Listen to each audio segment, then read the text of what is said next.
हमारे क्या हाल है? हमारे हाल तो ये है, किसी की चीज अगर मांग के लेके आए ना, मांग करके तेरी चीज ये है, तो उसे वक्त पर पहुंचाया ही नहीं। 1 दिन के लिए लाए थे, 10 दिन से हमारे घर ही पड़ी। इजाजत 1 दिन की दी थी उसने, 10 दिन की नहीं दी थी। 9 दिन का मरने के बाद उससे हिसाब। आप मोटरसाइकिल मांग के लाए, यार जरा मोटरसाइकिल दे दे, बरेली तक जा रहा हूं, बरेली से आगे नहीं जा सकते ना, इसलिए कि इजाजत बरेली तक की थी। और फिर लाके घर में खड़ी कर ली, और बरेली तो गया ही गया, फिर न्यूडिया भी चला गया उसी से। बात हंसने की नहीं, बात समझने की है। फिर न्यूडिया भी उसी से चला गया। हाँ, अब मुझे ये तो बता मेरे भाई कि जो न्यूडिया गया किससे पूछा गया? उसकी इजाजत तो यही तक थी, इससे आगे इजाजत नहीं थी। तूने जो ये काम किया ना, मरने के बाद मैदान महशर में तुझे इसका जवाब देना होगा। अल्लाह की कसम गरम जमीन पर खड़ा होगा, तामे की तरह तपी होगी। अल्लाह की कसम तेरे भेजे हांडी की तरह खोल रहे होंगे, सूरज तेरे सर पे सवार होगा।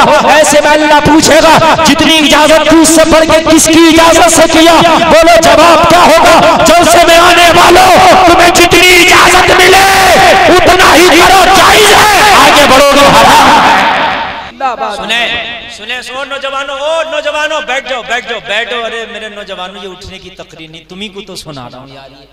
ये दिल के दर्द है। खंजर चले किसी पे तड़पते हैं हम अमीर, सारे जहां का दर्द हमारे जिगर में है। नौजवानों तुम कहां चले गए? नौजवानों तुम तबाह हो गए, बर्बाद हो गए, तुम किधर चले गए? नौजवानों तुम्हारे लिए है, जरा सुनो जरा सुनो। मालूम है जन्नत में आपको बता दूं, जब यजीद के दरबार में करबला का लुटा हुआ काफिला पहुंचा था। कहां? यजीद के दरबार में करबला का लुटा हुआ काफिला। इसमें कौन था? हुसैन का बेटे ज़ैनुल आबिदीन,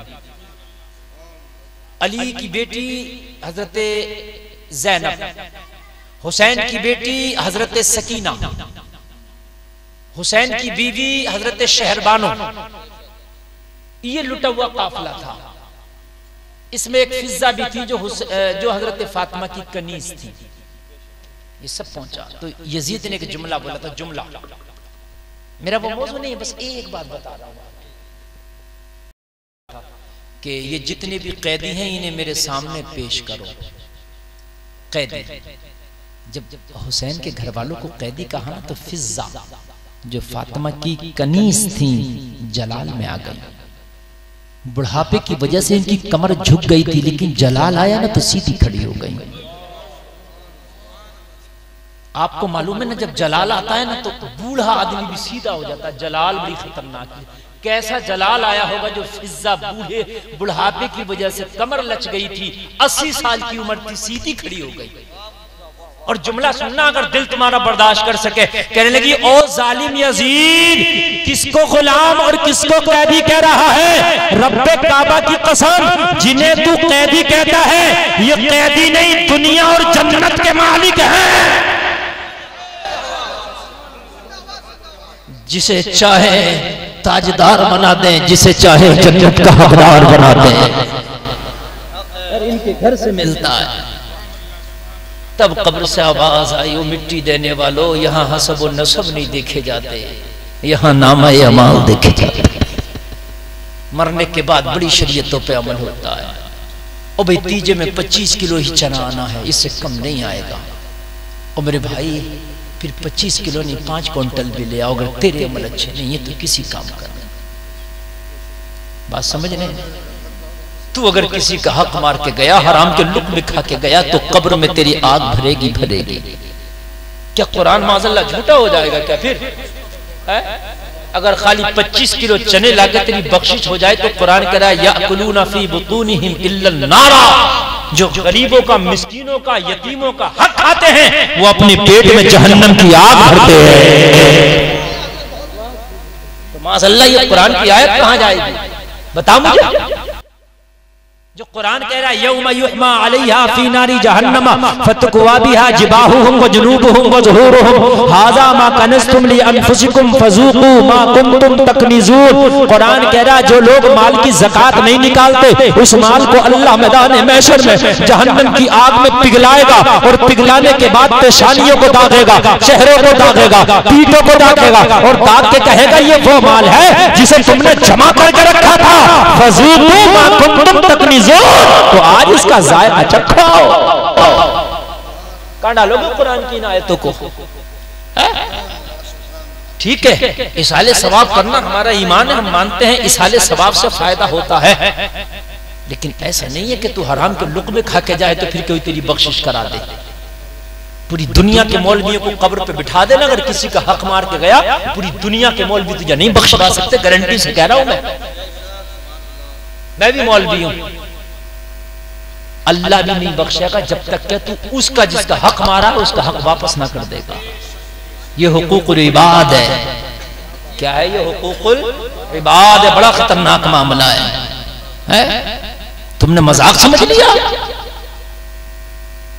तुमने बिल्कुल ये इसको अचंबा समझ लिया कि गौसे आजम की 11वीं का पतीला पका दो, पूरे साल तक कुछ भी करते हो काम चल जाएगा। एक बार कलिया शरीफ की हाजिरी लगा दो, पूरे साल तक कुछ भी करते रहो काम चल जाएगा। नहीं,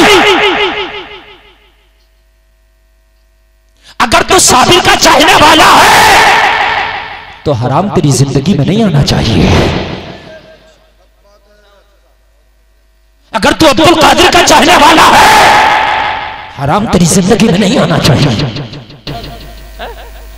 ये हाजी तस्लीम साहब मुझसे मोहब्बत करते, तवज्जो करना, करते भी अल्हम्दुलिल्लाह ये, मगर एक मैं मिसाल दे रहा हूं। और ये शराब पिए कल को जाकर माज़अल्लाह भट्टी पे, और मुझे पता चले मेरा दोस्त शराब पी रहा, मैंने एक बार मना करूंगा और भाई मेरी भी बदनामी होती है इसमें, हैं हाजी साहब आप शराब पी रहे और ये फिर नहीं माने, मैं दोस्ती तोड़ दूंगा। मैं गलत तो नहीं कह रहा हूं ना? इसलिए कि यार तुम मेरी दोस्ती की भी लाज नहीं रख रहे, तुम तो शराब पी के अपने आप को बर्बाद कर रहे हो, मगर मेरी भी तो लाज नहीं रख रहे ना। यार एक बात बता, मैं दोस्ती तोड़ दूंगा, जब तुम हराम काम कर रहे हो तो अल्लाह तुमसे दोस्ती तोड़ देगा।